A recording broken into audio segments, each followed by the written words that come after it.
Hello বন্ধুরা, আজ আমি চলে এসেছি আবারও একটা নতুন রেসিপি নিয়ে। আজকে আমি রান্না করতে চলেছি নিরামিষ আর মাছের ঝোল। তো মাছটাকে আমি নুন, হলুদ আর সর্ষের তেল দিয়ে মাখিয়ে রেখেছি। মাছটাকে সর্ষের তেল দিয়ে মাখিয়ে রেখেছি কারণ মাছটাতে যাতে কড়াইতে না লেগে যায়। তো মাছের জন্য যা যা লাগে আমি সবই নিয়ে নিয়েছি। এবার আমি গ্যাসটা জ্বালিয়ে কড়াইটা বসিয়ে দিয়েছি।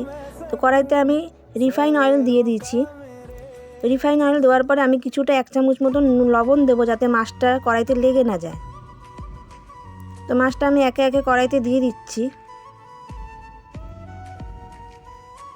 এবার আমি মাছটাকে উল্টে নেব। তো দেখতে পাচ্ছ মাছগুলো আমার ভালোভাবে ভাজা হয়ে গেছে।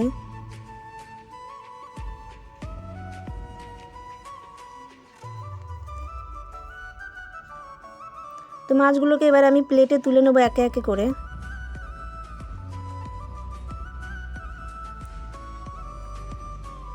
তো মাছের মধ্যে এবার আমি তেজপাতা আর 1 চামচ মতন গোটা জিরে ফোড়ন দিয়ে দিলাম। ফোড়ন দেওয়ার পরে আমি এবার আলুগুলো দিয়ে দেব।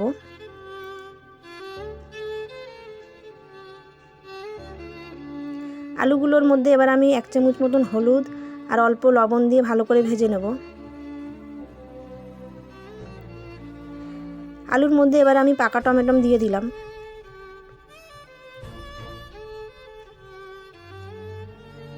পাকা টমেটো দেওয়ার পরে আমি কিছুটা কাঁচা লঙ্কাও দিয়ে দেবো। যে যেরকম ঝাল খায় সে সেরকম দিতে পারো। এবার আমি এখানে আবারও একটু হলুদ, 1 চামচ মতন লবণ স্বাদ অনুযায়ী দিয়ে কিছুটা নাড়িয়ে নেব। এবার এখানে আমি আদা বাটা দিয়ে দিলাম। এবার আমি এখানে ভাজা জিরের গুঁড়ো দিয়ে দিচ্ছি।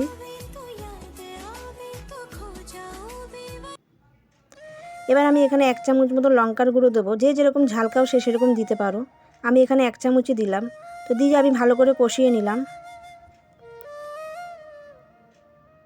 আমার নতুন চ্যানেল মামপ্রিয়া কুকিং হোম চ্যানেলে তোমাদের সবাইকে স্বাগতম। এবার আমি কড়াইতে জল দিয়ে দেবো। জল দেওয়ার পরে আমি কিছুটা কষিয়ে নেব।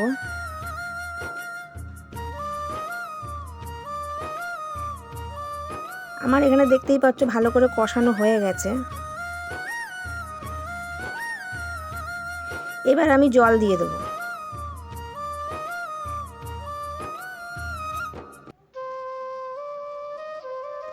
তো জল দেওয়ার পরে আমি এটা ঢেকে দিলাম। তো ঢাকনা খুলে দেখতে পাচ্ছ আমার ঝোলটা টকবক করে ফুটছে। তো ঝোলের মধ্যে এবার আমি একে একে করে মাছগুলোকে দিয়ে দেবো। তো মাছগুলোকে দিয়ে ভালো করে মাছগুলোকে আমি ঝোলের মধ্যে ডুবিয়ে দেব। ডুবিয়ে দেওয়ার পরে আমি আবারও কিছুটা ঢেকে দেব। তো ঢাকনা খুলেই দেখতে পাচ্ছ আমার আর মাছের ঝোল রেডি। তো আমি ওপর থেকে একটু গরম মশলা ছিটিয়ে দেবো 1 চামচ মতন। তো আমার আর মাছের ঝোল রেডি। আমি এখন সার্ভ করব। যদি রান্নাটি ভালো লেগে থাকে অবশ্যই লাইক, কমেন্ট, শেয়ার আর অবশ্যই চ্যানেলটিকে সাবস্ক্রাইব করে দেবেন। ধন্যবাদ।